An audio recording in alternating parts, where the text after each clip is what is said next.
Meter bridge. On the principle of Wheatstone bridge, we have two instruments, post office box and meter bridge. Now, both of these are considered classical one, means these are not up to the mark now, but theoretically still we have to know the detail of this instrument. Still, it is used and preferential inside the labs. So, meter bridge is based on the principle of Wheatstone bridge. Just have a glance at Wheatstone bridge. You see the four resistances. Nomenclature for these nodes is always, you can compare the points given over here. Between A and B, you have P. See there. Between B and C, you have Q. Between A and D, you have R. And likewise, between C and D, unknown resistance, that is S. Here, it's known as meter bridge simply because of the reason that the wire that we use here is 1 meter long. The wire is made of alloy like Constantan or nichrome. One cell along with the key is used between A and C, as you know already in the bridges we do.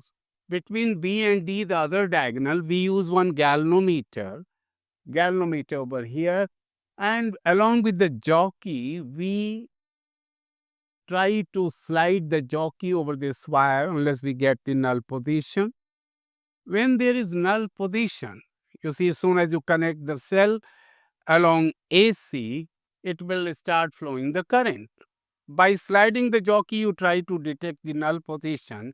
Soon as you get the null position, galvanometer will not be giving any deflection. In that case, you will consider AB as L, and the remaining part, that's 100 centimeter minus L, that will be 100 minus L, and relation is P upon Q. P upon Q is given by this. And with this relation, you can find the value of unknown resistance S. The two gaps here, left and right, are used for R and S. R stands here for known resistance, and you know in the labs we have resistance boxes. Arbitrarily, we can use any of the values given in that box. So this is gap for the known resistance. We measure the null position and calculate by putting in this formula, we find the value. See, suppose, it's a very exam-oriented question. Suppose some additional resistance is connected with S in series. You know, in series, the resistance always increases. If S increases, you see, then obviously, because the two fractions are equal, here the denominator is increasing, here too it has to increase. You could represent this thing by either way. You say either Q will increase or this P will decrease. Both carry the same meaning. And for decreasing P, what you have to do? You have to slide the jockey towards left. So when additional resistance is connected with unknown resistance here in series, the jockey will have to be shifted left for getting null position again. Then we would now cover one important thing that's not very much useful in our theoretical aspect, but practically that's very, very important. That's known as color coding.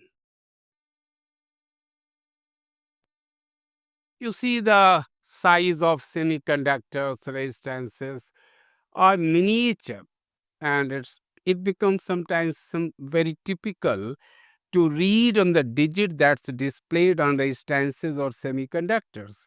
For that, we have chosen one simpler trick of using color bands.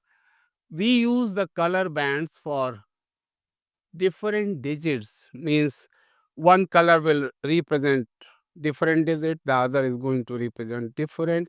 It's called color representation, color coding, or coding representation. The method is simply drawing colored parallel lines together.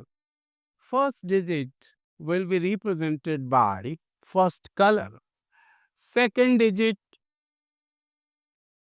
by second color, third this color will give the powers of 10, powers of 10. It's also known as multiplier. And fourth color always gives the tolerance. Tolerance here does not contribute to mechanical strength. It carries something to do with electrical strength, means what variation it could tolerate. And it could tolerate simply means that beyond that it is likely to be get fused. So when we say tolerance is 20%, it simply means that the resistance is meant for 10 ampere, its 20% would be 2. That means the given resistance of 10 ohm is likely to bear variation of 2 ampere only. This is the meaning of tolerance. Tolerance is always given in terms of percentage and always represented by fourth color. You see, from 0 to 9, overall 10 digits, 0 to 9. All digits are represented by separate colors that have been drawn over here in tabular form. Start with black, brown, red, orange, yellow, green, blue, violet, gray, and white. These represent the digits from 0 to 9. When it comes to power, third color, gives multiplier. So when it comes to power, then also the same pattern, 0, 10 to the power 0, 10 to the power 1, and so on. You see, for representing or for memorizing, one simple trick have been adopted. This has been adopted internationally. We use B.B. Roy of Great Britain had very good warmer. B.B. Roy of, it's silent. Great Britain had, this is also silent, very good warmer. All these will give you the hint for one single color. Start with black, brown, red, orange, yellow, green, and this will carry on blue, violet, gray, and white.